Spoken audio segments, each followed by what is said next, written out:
The polymers and petrochemicals sector is excitedly expecting the possible prospects and technology that it may offer as the budget for 2023 draws near. The plastics industry employs around 4 million people. It is also a global provider with estimated polymer shipments of 1.5 million metric tons in 2021. Plastic demand, on the other hand, is increasing, and India aims to grow its plastics exports to roughly around $25 billion by 2025. To make this ambitious goal a reality, the plastics sector is seeking government assistance and is anticipating some major announcements in the next Union Budget 2023.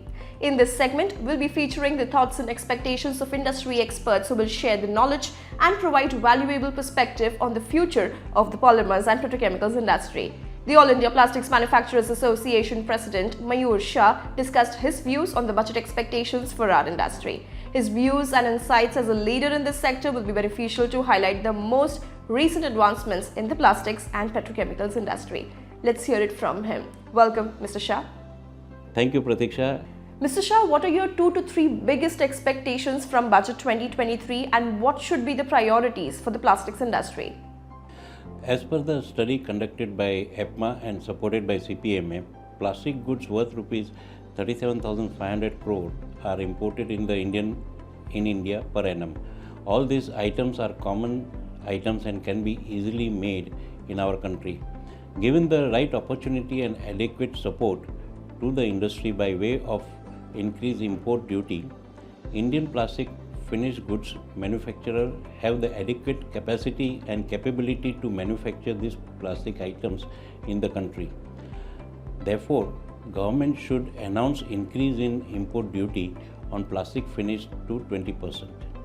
The plastic processing industry, being one of the most important stakeholders in the entire petrochemical value chain, needs raw material. Plastic polymers of all grades at the reasonable cost. Current import duty on plastic raw material is 7.5% as the processing industry is import dependent on raw material. Plastic polymers, it is already impacted by 10 to 15% higher cost due to increase in dollar to Indian rupees exchange rate. Despite new capacities in pipeline, India will remain a leading net importer of plastic polymer due to rapid demand growth. Any increase in custom duty on plastic polymers would severely impact the plastic processing industry, making them highly uncompetitive in India as well as export market. We have made humble request to Government of India to retain the custom duty on plastic polymers at 7.5%. Can Budget 2023 help boost India's manufacturing ambitions amid a cooling external demand, Mr. Shah? Government of India has been aiming to make India a global manufacturing hotspot. However, low external demand may turn out to be a stumbling block. The export incentive sectors of India, including plastics, may be hit majority amid a global slowdown in the world trade. A budget with a spirit of productivity and human capital building can sow the seed of massive boom in human capital productivity and go a long way in achieving this dream. The budget presents a policy window. Look at an opportunity from the perspective of improving human capital. The rest will follow. Mr. Shah, according to you, what steps should the government take to make the domestic plastic industry more dynamic and globally competitive?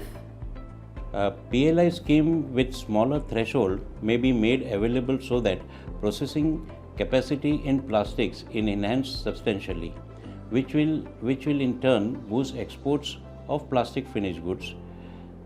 Consider technology upgradations for a plastic sector in the budget. Such a scheme will enable the Indian plastic processing industry to modernize their machines and technology at a lower cost and compete with China and Asian exporters. MSME in general borrow funds for their working capital requirements from the bank against mortgage of fixed asset. The lending bank, after considerable time, try to dispose of the properties under mortgage for the loan and recover. The process of disposal is cumbersome and time consuming. Such borrowers can be exempted from the preview of capital gain tax. subject to providing the sale of property proceeds are duly remitted to banks to clear their loans. Alternatively, if the borrowers has money left over after clearing loans, which alone can be subject to capital gain tax. Thank you. It'd be interesting to see if this year's budget lives up to the industry expectations.